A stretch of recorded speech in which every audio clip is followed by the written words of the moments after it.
ఓం శ్రీ సాయిరామ్. ఒక చిన్న కథ. శ్వాసమే నా శ్వాస.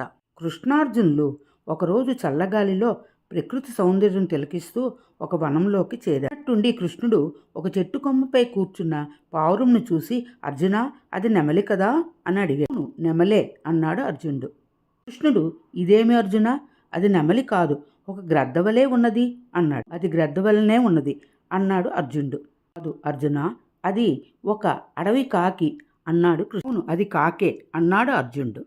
ఇదేమి అర్జున, నీకు కొంచెము కూడా సొంత బుద్ధి తెలిసినట్టు లేదే, ఇన్ని విద్యలను అభ్యసించావే, ఏమైంది నీకు అని ప్రశ్నించాడు. అర్జునుడు శాంతముగా వినయ విధేయతలతో, కృష్ణ, సర్వమును సృష్టించిన వాడవు, అద్భుతమైన మహిమలు చేసి చూపగల శక్తిమంతుడువు, ఒక పక్షిని మరొక పక్షిగా మార్చుటకు ఎందుకు వీలు కాదు? అంతేకాదు, నువ్వు పలికే ప్రతి మాట మీద నాకు సంపూర్ణ విశ్వాసం ఉన్నది.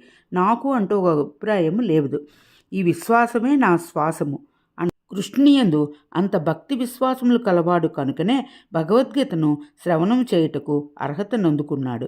కృష్ణుడు జగద్గురువు, అర్జునుడు ఆదర్శ శిష్యుడు. జై సాయిరాం.